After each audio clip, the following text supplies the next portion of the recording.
मार्कडवाडी येथे जो प्रयोग होणार होता तो या सरकारने जबरदस्तीने थांबवला। लोकांचा आंदोलनाचा अधिकार आहे, तो अधिकार हिरावून घेतला आणि त्याचबरोबर मार्कडवाडीमध्ये अटकसत्र सुरू केलं। लोकशाही पद्धतीने अहिंसक पद्धतीने गांधीबाबाच्या मागे जाऊन त्याच्या विचारांना पुढे घेऊन त्यांच्या आंदोलनाच्या स्वरूपाला पुढे घेऊन जाणारे मार्कडवाडीचे नागरिक, त्यांचा गुन्हा काय? त्यांना अटक कशाला केली? एकतर तुम्ही घाबरलात की मार्कडवाडीचं लोण हे पूर्ण महाराष्ट्रात पसरलं आणि आता अटक करून तुम्ही त्याला अजून फुंकर मारलीत। माझ्या आद्याने जसं भारतीय स्वातंत्र्य लढ्यात दांडी मार्चची यात्रा ही स्वातंत्र्याला नवीन चाल देणारी ठरली, तसंच इथे जो वाढणारा एक अधिकारशाही आहे, फॅसिझम आहे, त्याला रोखण्यासाठी मार्कडवाडीचा प्रयोग हा आधुनिक भारताचा दांडी मार्च असेल।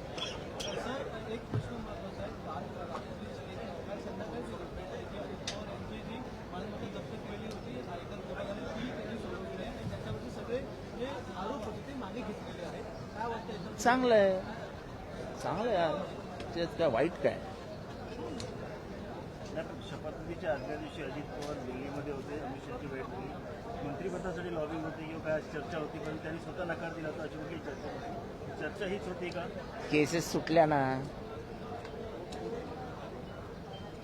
बस झालं। पण जवळपास 1000 कोटींची मालमत्ता दिल्लीच्या ट्रिब्युनल कोर्टाने ती रिलीज केलेली आहे। त्याच्यावरतून अनेक जे समाजसेवक आहेत, समाजासाठी काम करणारी लोक आहेत, अंजली दमानी यांसारख्या ज्या समाजसेविका आहेत, त्या सगळ्या प्रश्नचिन्ह उपस्थित करतात की भाजपसोबत जा आणि 1000 कोटी माफ करा।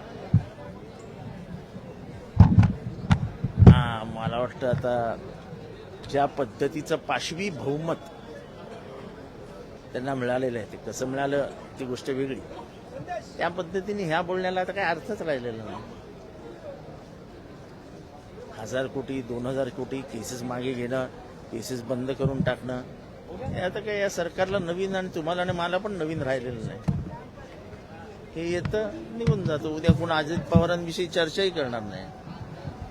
महाराष्ट्राची जनता चांगल्या मनाची विसरबोळी झाली आहे।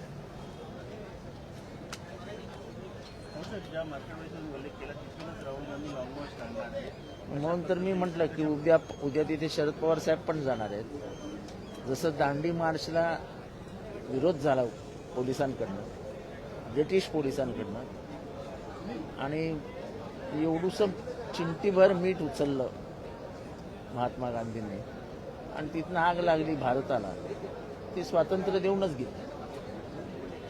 त्यामुळे मार्कडवाडी हा आधुनिक भारताच्या इतिहासात नवीन दांडी मार्च सारखा ओळखला जातो। विधानसभा निवडणुकीत घराणेशाही पाहायला मिळते। जवळपास 288 पैकी 238 जे आहेत ते उमेदवार वारस हक्काचे आहेत। वारस हक्काचे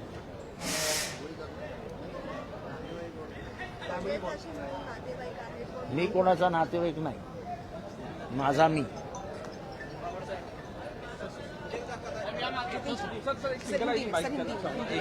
सर ईवीएम को लेकर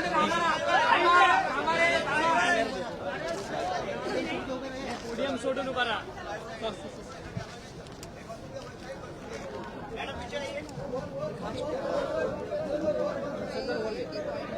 चेहरा दिसत नाहीये, चेहरा कसा दिसेल?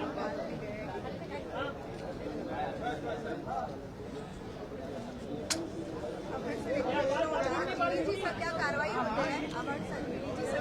होते, जवळपास 13 कोटींचं रोकड जे आहे ते जप्त केलेले आहे आणि संपूर्णतः घोटाळा प्रकरणी सगळी कारवाई केली जात आहे। सर ईवीएम को लेकर सवाल उठाया जा रहा है।